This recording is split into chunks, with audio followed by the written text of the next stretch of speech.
so excited.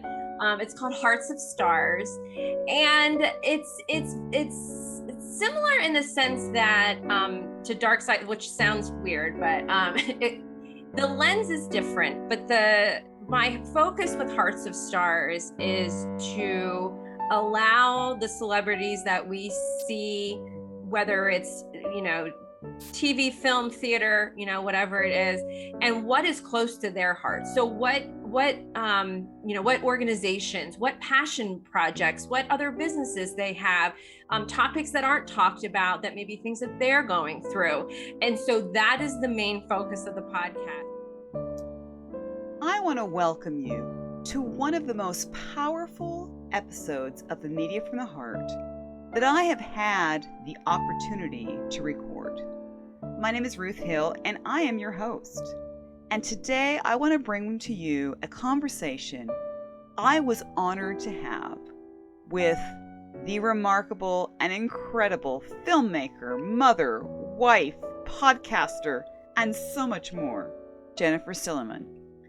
We did a deep dive into her early life, why she wanted to get involved in film and TV, and her Hallmark and Christmas obsession, her podcasts, a little bit about being a wife and a mother, but we really dug deep, and I mean deep and powerful, into postpartum depression. This woman is a survivor extraordinaire, and she didn't hold back anything. So sit back, open your mind, open your heart, and listen to this woman's message, who I believe has something for women in every season of life, no matter where you may find yourself. Well, it is so wonderful to be back for another episode of Media from the Heart. My name is Ruth Hill, and I am your host. And what a joy. Not only do I have a virtual audience, but of course, I have a wonderfully talented and just beautiful guest with me today. Her name is Jennifer Silliman, and I would like to just read a little brief introduction about her. It has some really exciting stuff that we'll talk about. Jennifer Silliman is a survivor of postpartum depression and anxiety. This experience led her to produce the first American documentary addressing motherhood and mental illness called Dark Side of the Full Moon. Because she silently suffered with her symptoms around the holidays, Jennifer was unable to enjoy them and credits those amazing Hallmark movies for bringing the Christmas joy back into her life. Jennifer was born and raised in Lancaster, Pennsylvania. She graduated from Millersville University with a Bachelor of Science degree in speech communications with concentrations in broadcasting, interpersonal communications, communication theories, and cultural studies. She now resides in Palm Beach County, Florida, with her husband, William, and daughter, Allison. Well, so she is a very qualified. She probably should be the one be doing this for a living. But we'll see. But that's great. I mean, man, that's some incredible stuff. I appreciate so much, Jennifer, that you were so open in what you shared, even in just when I asked you to do this bio. You actually you jumped on board. Like right after I started asking for people who might want to be podcast guests, you jumped on so quickly. I did. And so all of that together, I just want to welcome you and thank you so much for coming and being a guest on my podcast. Of course. Thank you. I know who you've interviewed, so I feel really honored to be on this platform. I'm so excited to share my story. I'm really passionate about storytelling. I know it can help people. Stories can transform lives, the people that hear them and the people that tell them. So I'm really excited to share today. That's good. I'm so glad. Well, what I love about your story, and I know there's probably a whole lot more to it, but as far as postpartum depression goes, and of course that being something that you experienced and you went through, and then as a result of it, you have a documentary that you created. And that really interested me because it was just last week, I believe, I was watching a TED Talk from the showrunner of Working Moms. Now, I don't know if you know about the show Working Moms. Have you heard about that show? I've heard of it, yes. Okay. And so it was a TED Talk, and she went through something where she was experiencing postpartum depression, and that's why she has this now sitcom that Canada actually picked up, but now it's available. I think it's available on the streaming service. I don't remember which one. But that interested me because I just heard somebody talk about it. And here I have a podcast guest who has experienced it, and you put together a documentary as a result. So why don't I let you tell us your story? I'll just kind of let you open up and share what you want to about, or maybe what first inspired you when you were growing up to get involved in like film or broadcasting. Why don't we start there? Sure, we can start there. I don't think anyone's ever asked me to start there before, so I'm actually really excited. Good, It usually okay. starts with my not so fun experience with postpartum depression, and Okay. so yeah, let's go back to when I Okay. was a child. Okay. I always wanted to be around famous people, and that's going to probably sound extremely weird, but I loved the feeling of being starstruck. I just thought it to be amazing that the people on the square TV also had lives outside of what they were doing, right? And it's kind of like when you were in school and you saw your teacher like at the grocery store, and you're like, that's weird. Like, I just thought they were always in the classroom. Like, it's just like that weird kind of thing. So, I knew that I wanted to do something with television. I would do little newscasts and, write little scripts. And, that was, so I kind of knew at a really young age that I wanted to be somewhere in the entertainment industry. So yeah, I went to school for broadcasting. I went to a local state school. So I commuted back and forth from home. So I did not live on campus. I worked full time at our local news station the entire time I was in school, which was nice. It was also kind of frustrating a little bit because I was doing the work, and then kind of when you have professors that have never really been in a studio before, I was like going, nope, that's not what happens when you're in a newsroom. Um, so I was that student, that people would come to be like, so what really happens over there at the news station? So I worked in news locally for about 4 years. And then our station was picked up by Hearst Argyle at the time. And we had a local nature show that was a reoccurring spot on our local news that actually got picked up to be nationally syndicated. And so I went to work on that show as a production coordinator. And that's kind of where I was like, I love this, going on like, out in the middle of, I don't know, some zoo. I mean, it was a wild nature show. So we had all kinds of animals in our office, like all the time, but it was fun to do like crowd control, and like the fans would come up and want to like see the host because he was like a local celebrity. And so I would manage all of that. And I loved it. I loved every piece of it. And so I ended up moving to Florida in 2003, got a job at a local news station down here. But if anyone's familiar with news, you know that when you kind of move to different markets, if you're not on the camera, you're likely starting at the bottom again. So I'm like, oh my gosh, how many years can I be a teleprompter operator?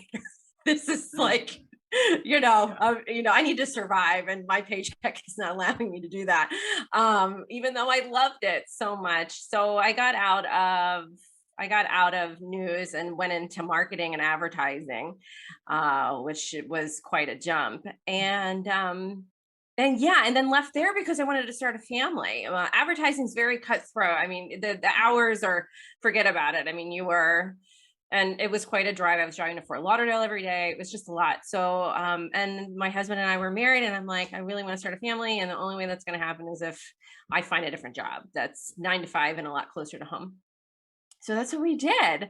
And and that kind of takes us right up to starting a family and kind of what happened? Do you want me to just keep continuing, or is that okay? Or do you have a question? I'm just going to jump in and say one thing. It does not sound strange that you wanted to be around famous people and that you enjoyed being around famous people, because when I was growing up, I was absolutely obsessed with Hollywood, and especially old Hollywood. My mom's on my mom is in the audience, and I can hear her already as like, yes, she's I see her going, yeah. And so I don't think it's strange. It doesn't sound presumptuous. It's just you were fascinated, and correct me if I'm wrong, it wasn't so much, I mean, it wasn't that they were just like quote unquote famous people, but you were actually genuinely interested in them and their stories, and it was and what they did for a living. Am I right? Yes, you are absolutely correct. I love the whole art, that whole art of, I love every facet of what it takes to make a film. That has always been I always had a strong interest about that. And in fact, it's so funny you bring it up, because before I moved to Florida, so I was 23 when I moved. So about 21, 22, I was still working for the nature show. I applied to be an intern on the David Letterman show. Never went through with it because I was a small town girl who didn't think she would make it in New York City, didn't know anybody in New York City. I couldn't, I didn't do it. And I kicked myself for it. And then I applied through the Directors Guild of America, the assistant directors program. Was so close to going to LA for my in-person interview and just didn't do it. So, I mean, we all have those regrets when we look and go, oh my gosh, if I was, the person then that I am now, I would have jumped on that plane and I would have been gone. Exactly. But I have had the privilege of doing so many amazing things and working with so many amazing people that I wouldn't have met otherwise, really, through the newsroom, and then through my experience with postpartum depression and making this documentary film, which had always been my dream to see my name on the credits on the big screen. Yeah. And I remember the first time seeing my name in the credits on the big screen, and I just crumbled because this is it. Like this is what I want. I wanted to see that. It was just, I don't know why, I just wanted that. And not only was it a piece of work that I was in, that I produced, that I blood, sweat, and tears, but it was a story that I knew was going to change the lives of women, moms, families, dads, children, doctors. And that's what made me I got goosebumps just talking about it. I mean, that's what made me so super proud, that I knew it was going to make an impact for a really long time. So I'm very open, obviously, about my entire experience. But I'll give you the abridged version, really. Go for it. When I got pregnant, everything was okay with my pregnancy. I had a high risk pregnancy. I was put on bed rest closer to the end.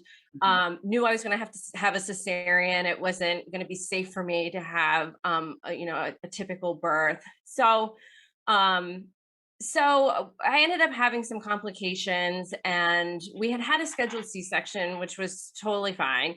But she actually came 6 weeks early. And it was a very traumatic experience. I had to be taken by ambulance from my home, and it was just really traumatic.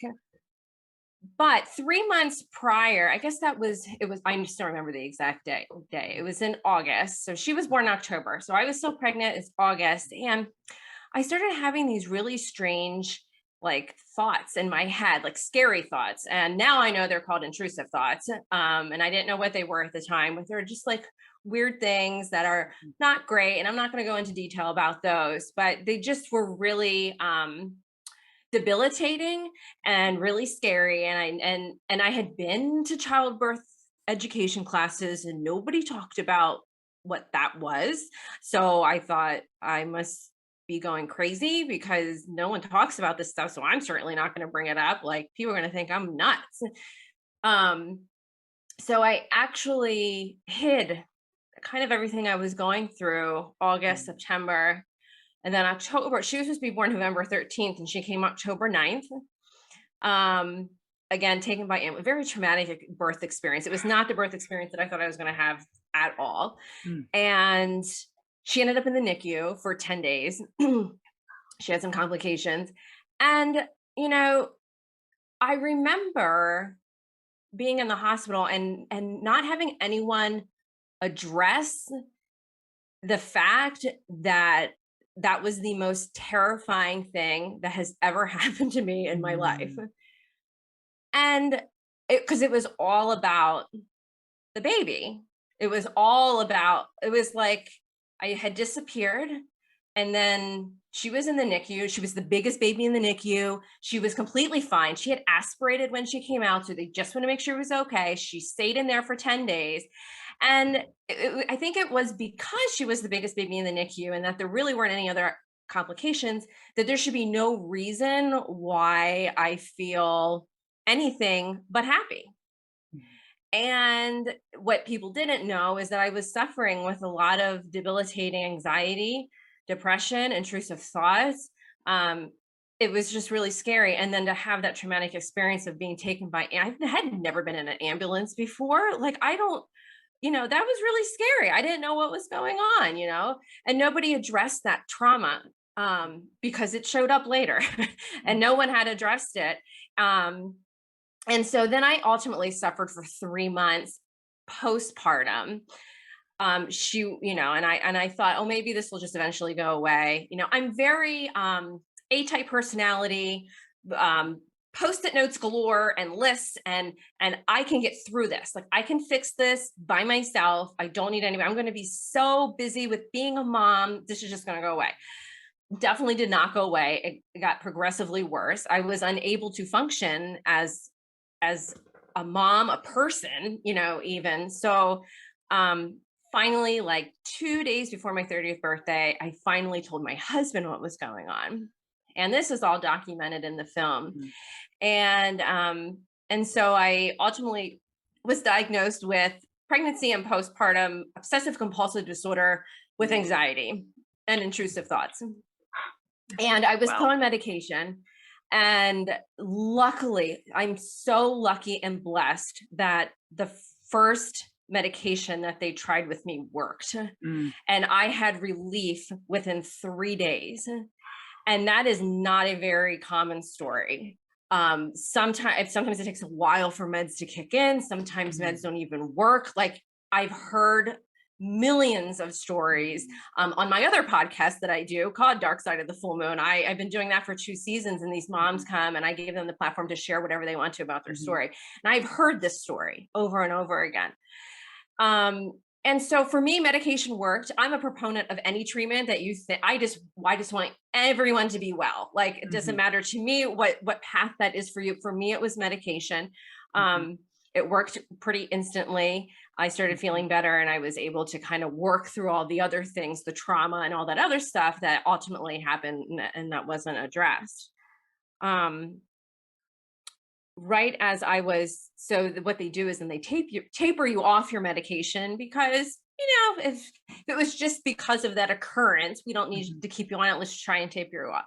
It took 3 times, but I was able to get off my medication in 2012. And within like 3 days of going off of medication, my daughter ended up being diagnosed with autism. And it was something that I thought, oh goodness, this is going to send me back into some sort of something. It didn't. I totally engulfed myself in the autism world. It was something I never knew about. And so I read every book, I called every therapist, I joined every Facebook group, I did everything I, could. And it kind of took my mind off of all that other stuff going on. Well, it turns out that my daughter is on the autism spectrum. She has really great behaviors. And we had a therapist start coming to our house, and the therapist was like, hey, somebody wants to film your daughter for a training video for other therapists. She has such great behavior. It would be a really good opportunity for other therapists to see this.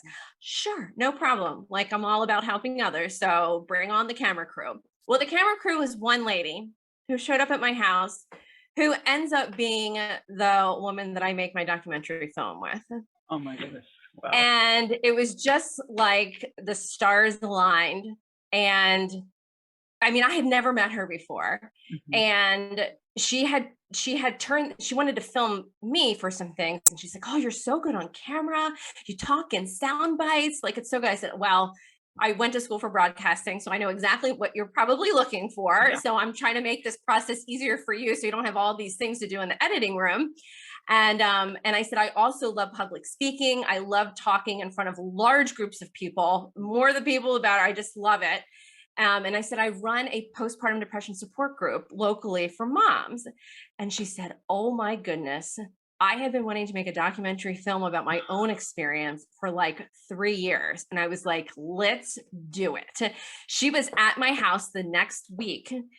This was, I have goosebumps just thinking about it. This was like probably a week before Thanksgiving. By the beginning, like right before Christmas, we had the whole outline storyboarded out. We knew exactly who we wanted to interview, and we went with it. And a year and a half later, we had a finished documentary film that was 75 minutes long. And because we were so passionate about just getting the information out, we want it to be a great film, but it needs to be out there like right now, because there's women that are suffering and we don't want them to go through what we did. So let's just get this out. And we did. And it was like birthing another baby. Yeah. Making a film is tough stuff. It's not easy. It's a lot of flying around the country and finding a couch to sleep on and packing your equipment and wrapping them in yoga mats and putting them in suitcases. I mean, that's what we did. Goodness. Wow. Oh, Jennifer, you shared so much, which I almost don't even know where to begin. There's so much I could say, but sorry, I know. It tends to be multifaceted. Oh, no. Do not apologize. One thing I want to say that I keep coming back to, that I kept hearing so much of your story, you just jumped in and did things, and you've made these things happen. It wasn't like you said, oh, I might do that sometime, or this would be a nice idea. But it's like the opportunity's there and you just jump in and do it. And that is so great to see.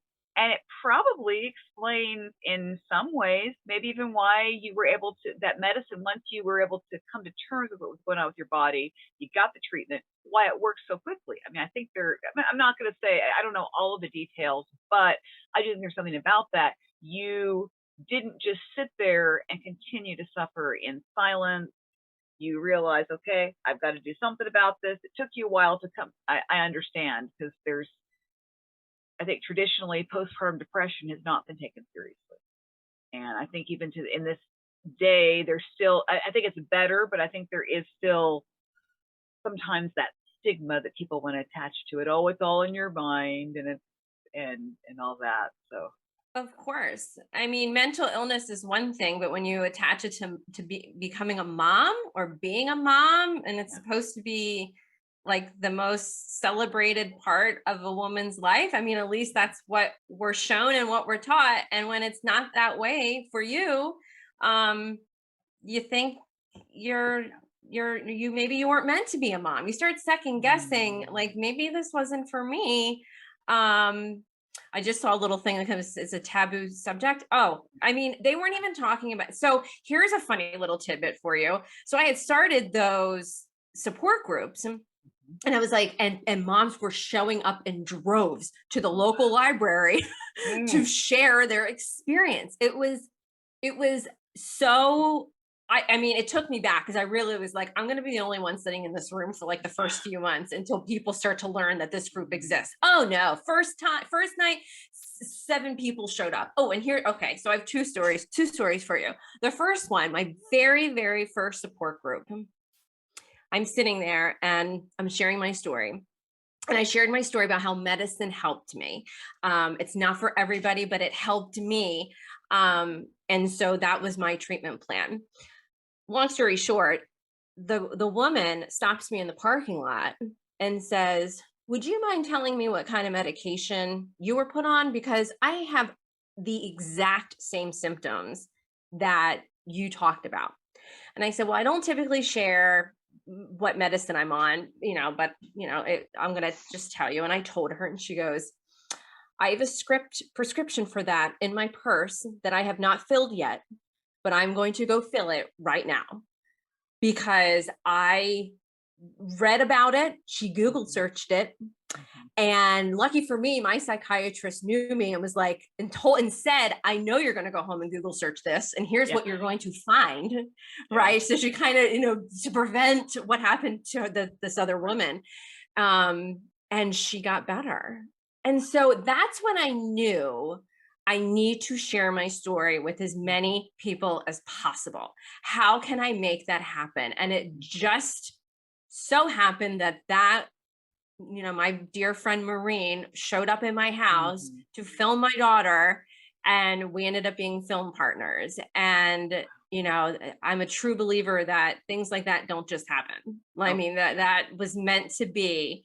And it was just, I have no regrets, none at all about, and I even had my own therapist say, "You better be careful who you share your story with, because, it could hurt you in getting a job. It could hurt you with," I said, "Are you kidding me?" I'm like, "I am going to stand on the tallest mountain that I can find, and I am going to scream it as loud as I can." And hence that's the documentary film. Because I knew when that woman stopped me in the parking lot, I said, "Oh my gosh, my story is that powerful. Yeah. It's that powerful. I have to share it." And so that's what I did. And that's what I do now, allowing people to share their story on my other podcast. Right. Wow. So this film, was this then, did it go to film festivals? Is it available somewhere for people to watch? Yeah, it did go to film festivals. That was really exciting. We won a couple awards here at local awards, which is really great, because we were all about just getting it to as many people as we possibly could. However, films are not cheap to make. So I was like, "Oh, how are we going to we had a lot of in-kind donations, which was great, but we still had some expenses. So we actually hooked up with a distributor they're unfortunately not around anymore, but they were great because they would allow people to rent our film and screen it into their community, and they could charge people a ticket price, and then they could use that money for a nonprofit in their community, or to start a support group, or whatever they wanted to do. So essentially we still do that now, just without that third party. I do it now, and we don't send out DVDs anymore. Thank goodness. We have, like most people have, the technology capabilities that we don't have to physically ship out DVDs. We can, but it's mostly just, it is on Real House and Vimeo. Okay. And so what I can do, I can give you the link to that. To rent it, it's $10. You rent it for $10. We have people that do purchase it. I think it's $150, and that allows them to screen it as many times as they want to. Because if they want to do their own screenings in their own communities, that's what they end up doing. So, but with that being said, we started getting calls from, different universities, medical schools, military bases. And they were like, "We need this film. Like, we need to show doctors what happens when women are not screened for postpartum depression." And so the film is not for pregnant women. The film is really dramatic. It's a bit graphic, and it's very triggering. I mean, the stories are very triggering for people to hear that have maybe had an experience and have not been treated for it. And so there is a disclaimer, before everything. But we wanted what we wanted our film to do is to make people angry. We wanted people to be angry that 1 in 5 women are going to suffer from something that nobody is screening. So, we always compared it to gestational diabetes, where every woman who gets pregnant drinks the sugary drink or eats the Snickers bar and then has the blood work done to see if they have gestational diabetes, Yeah. right? Yeah. Not many women have gestational diabetes. And so we're like, oh, and then we said, you know what, keep testing them.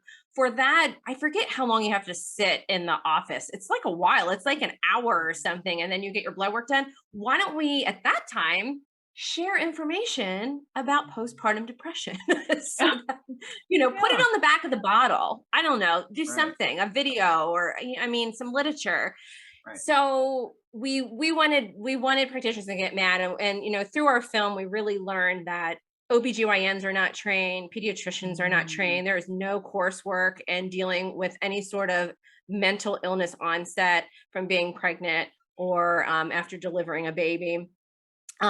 So nobody was trained, nobody, doulas, Mhm. nobody was just trained in it. And so finally getting things like postpartum depression in the DSM, which is like basically the book that lists every single illness you can think of, and it Mhm. has a little code by it, and that little code is what allows practitioners to get refunded for treating you for something. If it's not in there, they're not going to screen you for it. Uh, They're not going to talk about it wow. because they don't get a kickback. It's, Mm. and not to mention that mental illness is really scary. And Mhm. who wants to talk to somebody about it if they're not trained on how to do so? And even if you're trained to do so, what if this mom says, "Yeah, I haven't been feeling like myself." Well, now you need a place to send her. Well, if you don't have a Mm. place to send her, you're surely not going to talk about it, Mhm. right? So Yeah. there's kind of all these different facets that if they're not all aligned, if even just one is missing, that mom's not going to be, it's not going to be addressed, and she's going to fall Mm. through the cracks. And it's sad because it's so treatable. It's so treatable. Um but it's just, I mean, the taboo word, absolutely, it's stigmatized. Moms don't want to talk about it, other moms don't talk about it. Like I didn't have any friends who were pregnant that ever told me Right.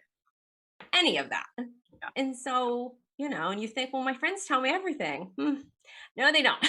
So, Yeah. So true. my friends didn't tell me after the fact, Mm. like, I heard your story and I went through the kind of the same thing. And Yeah. it's just like, we got to start telling other moms. Yeah. We got to just start talking about it, Wow. because I felt so much better when I knew other moms were going, had gone or Mhm. were going through the same thing. I didn't feel ashamed. I Right. had no, you feel like, ugh, I shouldn't have been a mom, and that's a terrible feeling. Mm. Yeah. Um, but I'm all better. That's I'm all good. better now. No, that's great. No, it's well, and it's so true. I think that it goes for anything, any mental illness, any condition. I mean, any condition that is not out there. There are the conditions that are popular to talk about. Oh, everybody can talk about having diabetes, or they can talk about even being overweight, or they can talk about um, so many different things that they can talk about. But when it comes to any kind of mental illness, I think there still is that. And then you even take it a step further. While moms are supposed to, it's all about, like you said, it's all about the baby. It's not about, it's like that's what we need to focus on. Mom's going to be fine. She's going to be just fine. And we need to focus on the baby. And I think it's true. Any of those kinds of conditions, you feel like you're all alone. I shouldn't be feeling this way. This isn't right. And so you start judging yourself, and then you Mm. feel like you're all alone and nobody else experiences it. But once you reach out and you say, I really am struggling, and then it's like then it becomes okay to share. It becomes like, and so how great that these doors were opened for you to have this documentary, to be able to create this documentary, and you have support groups, all these things, and hopefully there will come the day when it is more or less taboo to talk about. It's more open. People are more open about it. And it's people like you who are going to bring that about. I mean, I see you as a trailblazer. I see that. Oh, Thank you. Yeah. And Definitely. people often ask, what do you want to have become of your film? And I said, I want the thing to become obsolete. Like, we shouldn't have to show this film. We should just be like, I wish I could say, oh my gosh, remember a time when moms were like never screened for like depression and it was like 1 in 5 were experiencing it. And, like, I don't want it to, I want it to be obsolete. Goodbye, dark side of the full moon. We don't need you anymore. We are all good. Like we have changed it culturally that we are taking care of moms because they deserve to be taken care of. And Exactly. and it's just that's what we hope. I mean, that's truly what we hope Right. happens. Exactly. Exactly. So Yeah. This is the only documentary. Is this the only film that you've made? Is that right? yes, this is the only film that I've done. Hopefully not the last, but Right. the only documentary that I've done so far. Yes. Right. Right. Okay. That's it. Yeah. I like the fact that you're saying hopefully not the only one. It's your first and it's not the last. It's not going to be the I last. really And hope so. I yeah. really hope Right. so. Right. But yeah, I'm happy to talk about the Hallmark connection. Yes. Um, Definitely. Definitely. so yeah. So what happens when you experience anything that's really traumatic? Your senses really pick up on everything. Okay, so like a good example would be people that are in like a car accident, when they get close to that intersection where it happened, or even just getting into a car again can be really, really hard. Your Mhm. senses pick up, a smell reminds you of something, a sound, Mhm.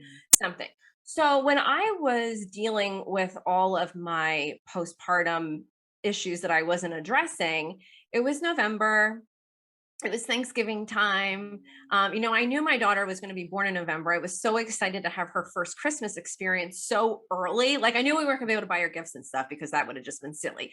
But it was like I can just, I had, visions of like the Christmas tree light, like Mhm. glowing and Mhm. holding her in her cute little Christmas outfit.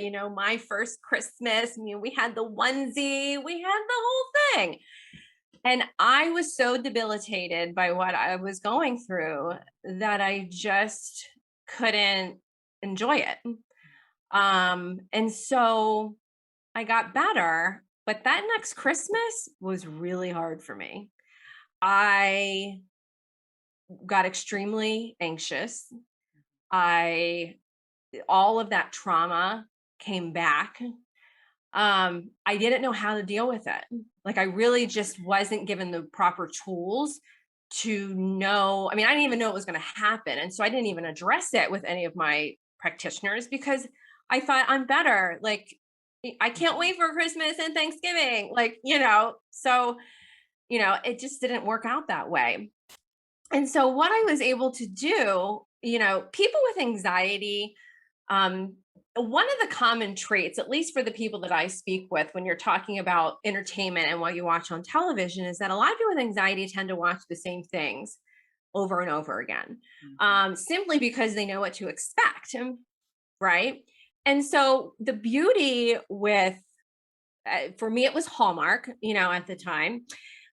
For me, I knew what to expect. I knew that there was going to be a love interest Mhm. and maybe a animal, and some snow and a little conflict. Nothing too bad.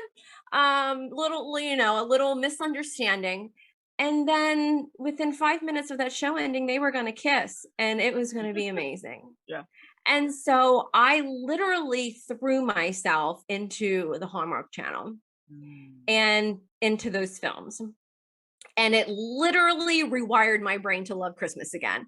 I mean, it did. Watching that and just having those images come through and feeling what they were feeling on screen through, I could feel that. We feel that when we watch movies, like we get the same sort of feeling and emotion, and it helped me. I mean, it really truly did help me. And so I could match Christmas with film. And so Mhm. when I would watch those films again, that's the feelings I would feel, not the anxiety, not the memories of what had happened to me, and my family. And it just, I mean, it literally, I can't even tell you. I mean, I don't know if Bill Abbott's going to watch this, but that man and that Yeah. network at the time Yeah. changed my world. I mean, it really, and I know I'm not the only one that this happens to, and maybe Right. not as dramatic as it did for me, Mhm. but people lose themselves in these films because they want to. I mean, Mhm. they need something else. And for me, it was movies. I couldn't, I mean, people kept saying, read a book. And Mhm. my anxiety was so bad that I couldn't read the book and hear my own voice in my head. Like that was too hard for me. Like I needed someone to talk to me. Maybe an Mhm. audiobook would have worked, but they weren't Right. real big at the time. So Right. I was like, no, this watching this and feeling this and then Mhm. starting to incorporate senses, right? Sense of Christmas. Mhm. So pine tree, like it was amazing how many things would trigger me. Um, but it totally rewired myself just really through watching movies that I knew were happy and what to expect. And it changed my trajectory on how Mhm. I would feel about Christmas again. And it Wow. sounds so like weird, but it's so true, like Mhm. 100% true. And it's what happened. And I am so grateful. Yeah. No, it does not. First of all, no, it does not sound strange at all because I hear lots of stories similar. There are people who have really begun to cling to Hallmark movies as a result of the pandemic. You know, Oh, because absolutely. because you have all these homebound people, and Hallmark becomes like almost a friend and a comfort during this time. And you have people who are recovering from surgeries, and that's all they watch. They watch the Hallmark movies, and they watch the Hallmark Channel, and and so it totally makes sense because it's just so positive and uplifting. And I love, and I think it also makes sense just because that's been a part of who you are. Film, television, all that has been such a part of your life. It only makes sense that that's going to be what speaks to you, what ends up helping you. And I love how you said that you began to associate the positive emotions with Christmas. So you fell in love with Christmas again, and I love that. So it doesn't sound strange at all. I I'm with you because I used to not watch Hallmark because I didn't think it was cool, and if my dad liked Hallmark, then I wasn't gonna like Hallmark, and I soon learned that I was wrong as I threw myself into Hallmark movies and Hallmark shows, and so I understand that you have the one podcast you've mentioned that I'm assuming came out of your documentary. You know, you have your Yes. documentary, and then now you have that particular podcast. I understand that you have a new podcast. Yeah. I'm so excited.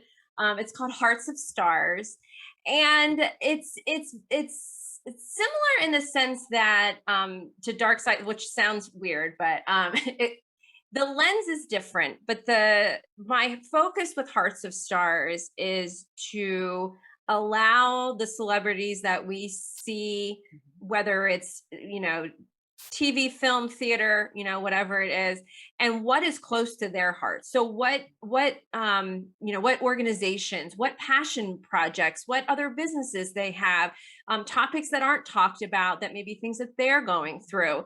And so that is the main focus of the podcast. We touch a little bit on projects that people may have seen them in or what's coming up, but it's not the main focus.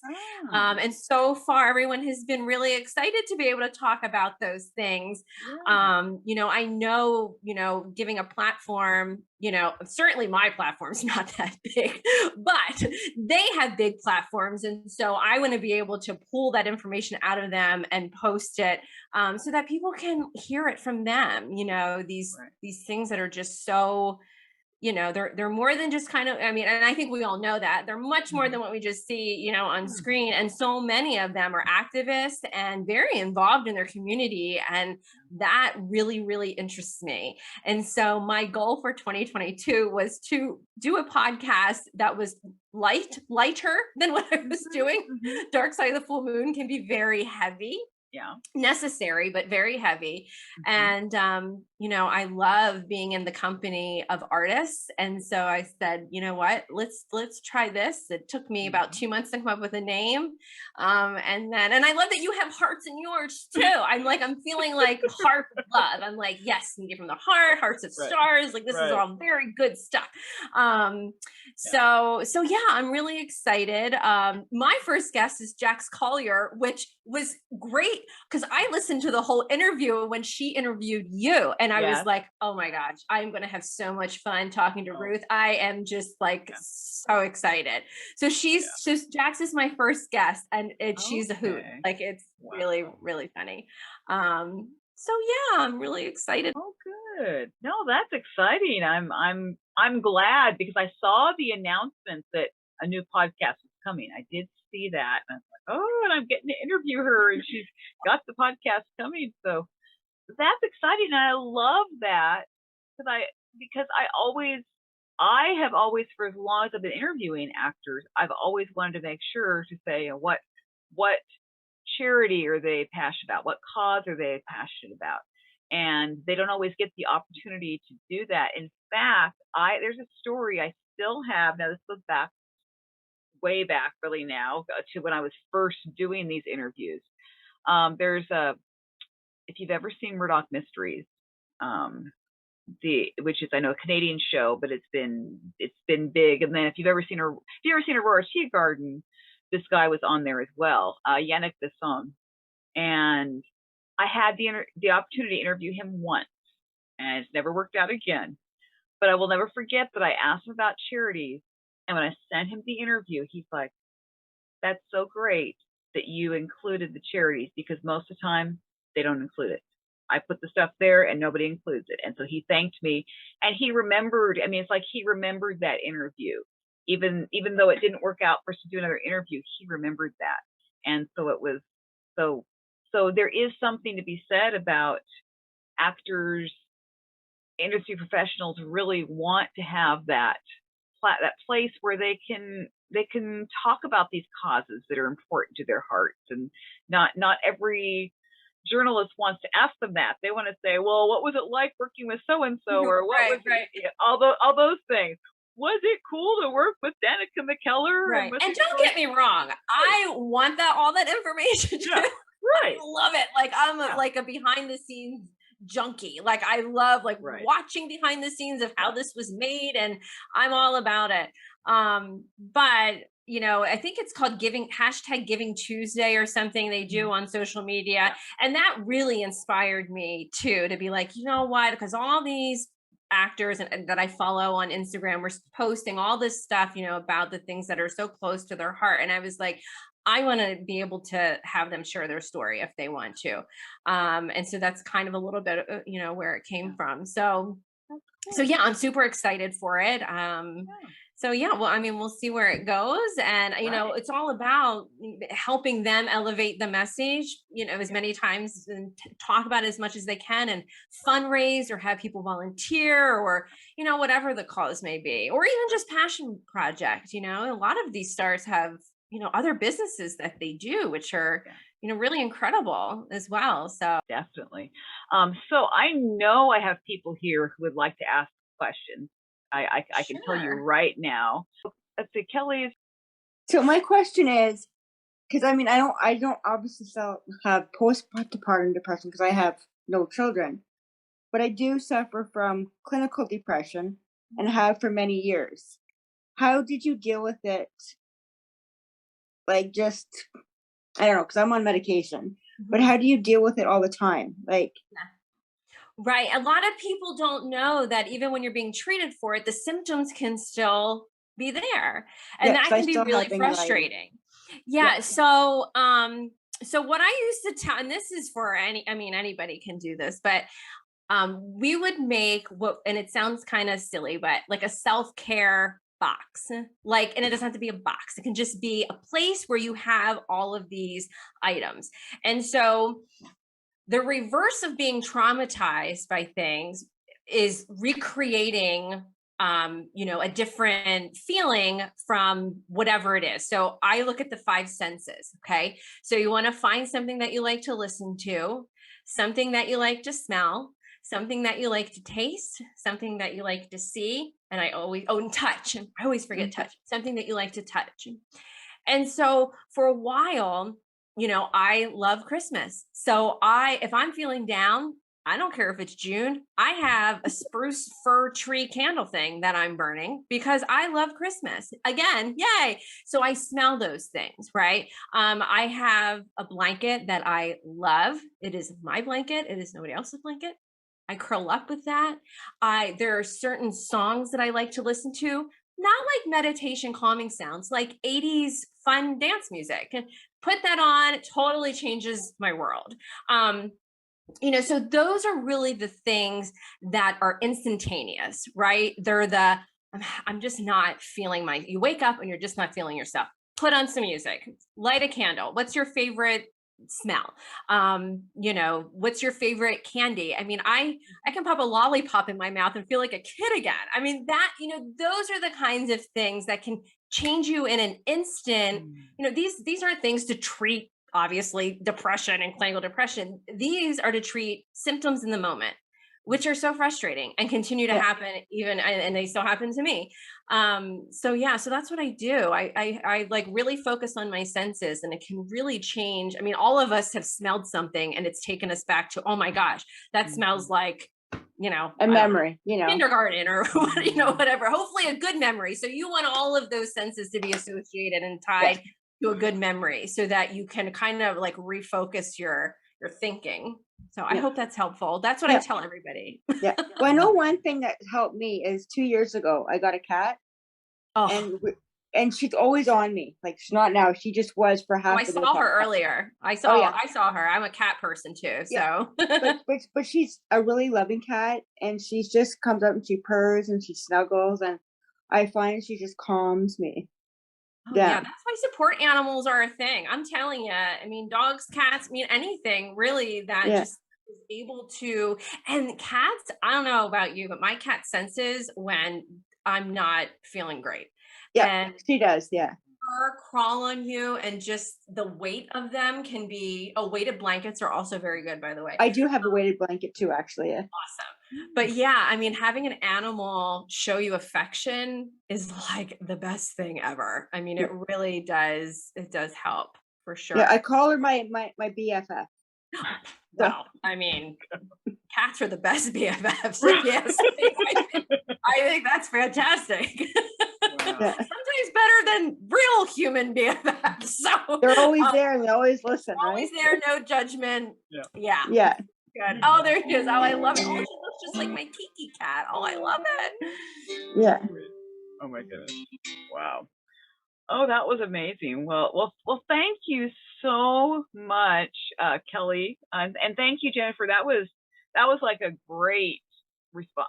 I had you put it in such a way that, and it's something that's not just for someone suffering from postpartum depression. That could be, honestly, even if you're not suffering from depression, if you're just having a bad day, have something.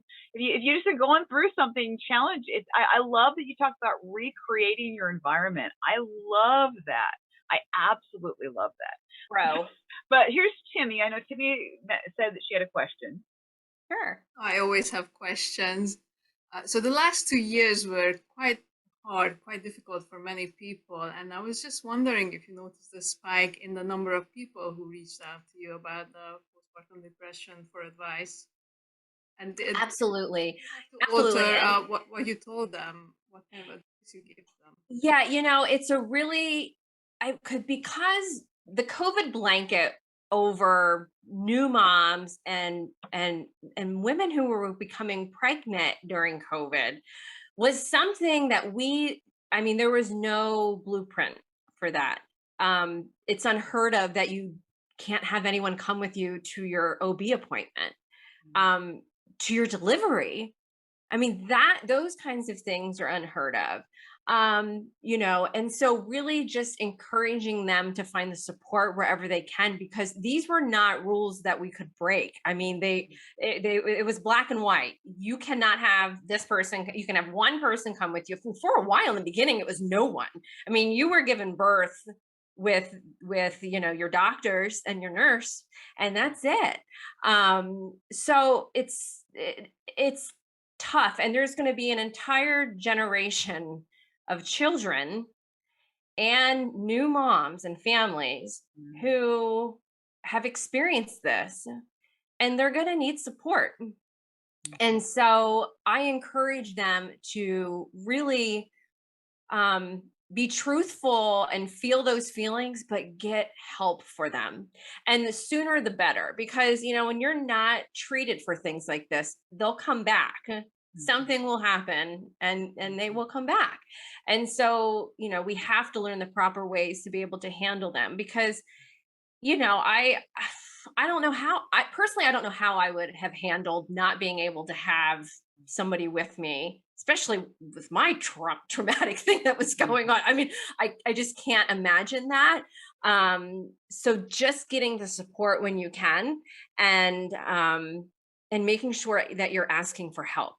I mean, that goes across the board for anybody. I'm terrible at it. I've gotten a lot better. But asking for help, and even that was hard in the first, because you didn't want people coming into your home who, I mean, I'm talking pre-vaccination, all that stuff, before there were any measures really put in place.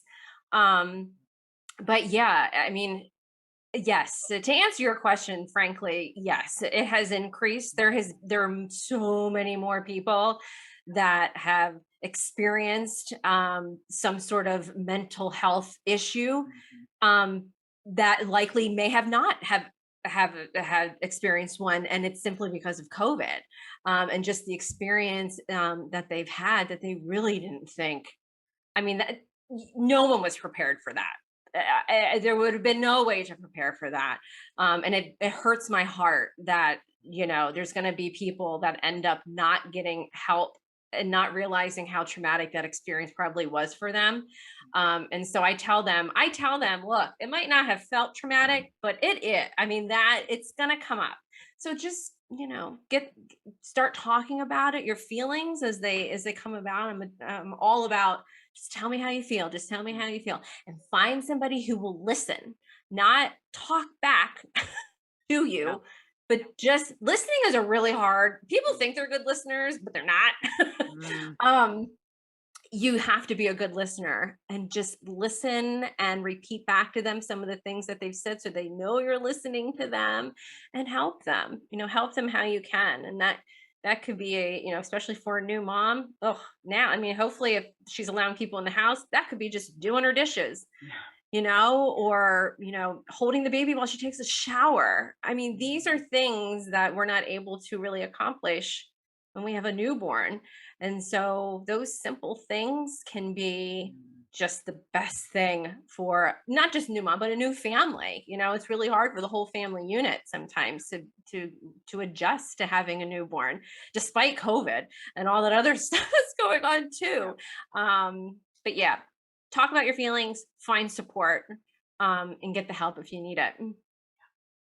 That's great. Thank you. You're welcome. All right. And my mom is going to come on. Yeah, this is my mom. Hi, Jennifer. Hi. I just applaud you. I am so touched by your story. I never walked that particular road, but I'm almost 79, and my road was from abuse, and it was silent topic.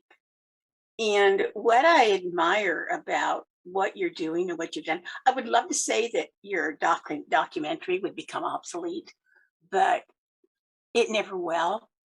I really don't believe it ever will, because there is so much pain, so much hidden pain, so much silent pain, even today.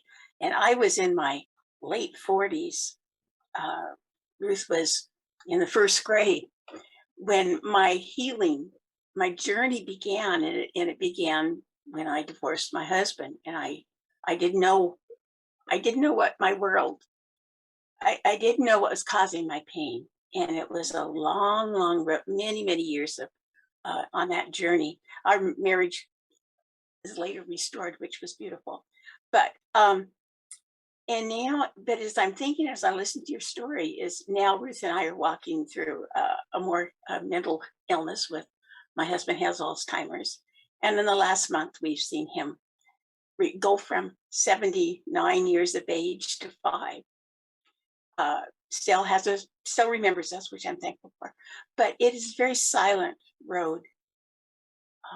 People, I mean, so many loving people, and so many of my, so many of our tribe uh, are wonderful, and they're there, and they're encouraging, and they are supportive, which I'm so thankful for.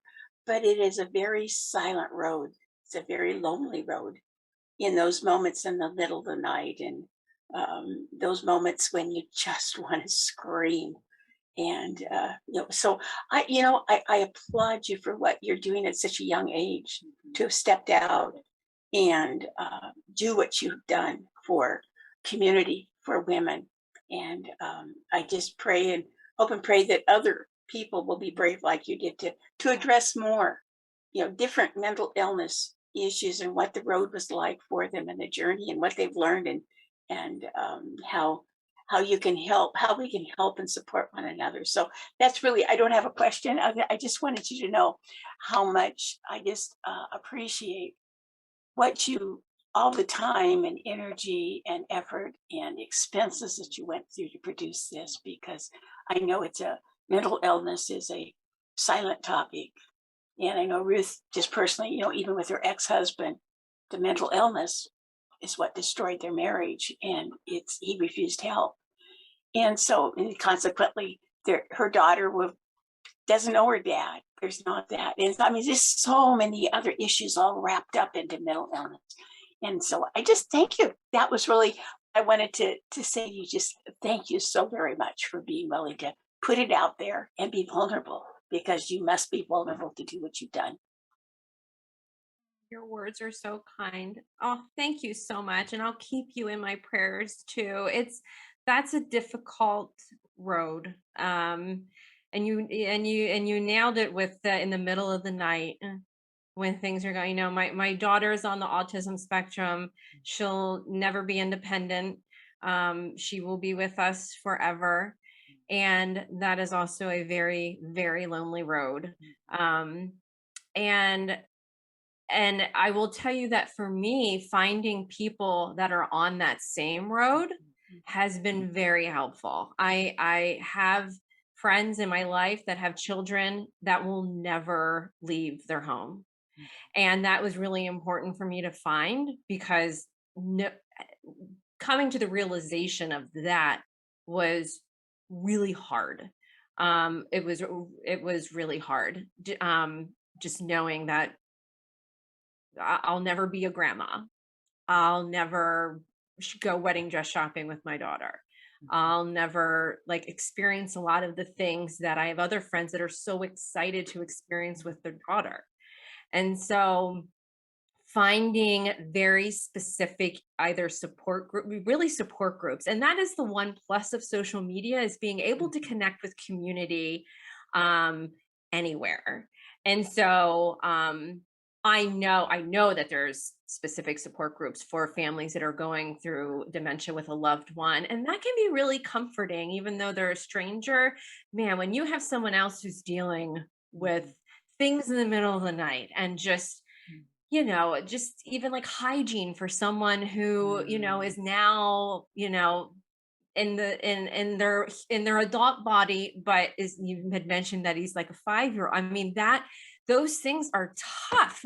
Those are really tough things. And so power to you for I know for caregivers, it's so exhausting. And so I pray that you have the strength, to do it day after day with a smile, and I'm so happy that he knows who you are still, because that is hard too. But I appreciate you so much. Thank you for those kind words. Yeah. Okay. Yeah. Thank you, Mom. Yeah. That was great to have my now you see why I am who I am. It all goes back. It really does so much go back to her I mean, I realize there's other people who've been a part of it, but that's where I came from. Absolutely. Okay. Can you hear Hi, me? Paula. Hello. You actually kind of answered my question already with that last from Neva. I was going to ask you, how old is your daughter now? I have a grandson. There are different types of autism, and I have a grandson who has autism. And we have our trigger days, we have our very good days and everything, but has it gotten easier for you, or is it just as hard as day one? So she's 12. She was diagnosed when she was just about to turn 3. And so I don't know. I mean, things are definitely easier. I would also say that they're very different now than they were when she was first diagnosed. My Allie doesn't have a lot of expressive language. So she's for the most part nonverbal, but she can request things. She can tell us her needs.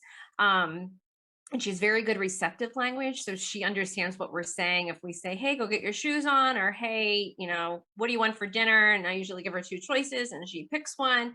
But I would say the really hard things now, and this was just recently actually, I could just tell she wasn't feeling well, and she cannot tell us what she's feeling. She can't point. We've tried to be like, if your tummy hurts, point here. If your head hurts, point here. And so in that sense, she's still very much like an infant, having an infant and going, okay, they're crying, so let's go through the whole list. Do they need their diaper change? Are they hungry? Are they, what is it? And so we almost have that list for her where it's like, I don't know, we don't know. And so we really use our gut to say, you know what, she was kind of going like this, so let's just give her some Tylenol. I mean, it's a guessing game. And so for us, that's really frustrating. We're working on it right now for her to be able to identify emotions, which is a really hard thing to teach somebody. I mean, for a typical person, that's intuitive. We know, and we learn from other people. We model behavior. That's how we learn, right? And she never did that. So that's been tough. And just kind of figuring out long term, we're lucky enough, she's in a special needs school down here. I'm in South Florida. And I don't know if I have any golfers here listening, but Ernie Els is a professional golfer, and his son is autistic, and he built a school about 45 minutes from our home. And so we drive her to school 45 minutes every day, 100% worth it. And so she's able to stay there until she is 23. So we use that as a map to say, okay, and in this year, this is when I'm, quitting my job, my job that pays the bills, not the podcast. And then, and what are we going to do? I have a couple ideas for us to figure out what we can do to work together and volunteer and have her help me with things. But I think that conversation and what will happen when my husband and I get old and, and we're not here anymore and have no one to take care of us, who's going to take care of her. And, those are those difficult conversations. I think about them every day, not as intense as some days. Sometimes they make me cry. Sometimes I almost smile because I am going to have my best friend with me forever. And that too is also beautiful. So it's tough. It's really tough. And so anyone who has a child with a special need, a disability or whatever, so much applause to you, because it is tough. It's really tough. Yeah. Thank you so much. You're welcome, Paula. Yeah. This has been absolutely amazing, Jennifer. We have covered so much of this. In fact, I'll tell you, this is probably the closest to, if I would envision the kind of podcast, the kind of conversation I want, yours is probably right in line. I mean, this is why I do it. This is what I want. It was always a dream to have. Yes, I love the actors, and yes, I want to bring them on. I love that. But I also just want people to be able to share their story, and having you share as openly and authentically as you did, this is why I do it. I mean, this goes back to this is why, and it's just so thank you so much. You're so welcome. I'm just this one really meant a lot to me, and I know it's been a lot to everybody who is here, and it's going to mean a lot when I'm able to get it out there and people are able to listen to it. So thank you so much. Oh, you're so welcome. Thank you for giving me the platform and having me. I was so excited to talk with you today. It's so nice to be on the other side of the microphone, the other side of the Zoom. So absolutely. Yeah. Yes, thank you, Jennifer and Ruth. I really, really love this conversation. Oh, good. Good. I'm glad. All right. Well, all of you have a great week, and thank you all again for being here, for your support, and we'll see you later. Awesome.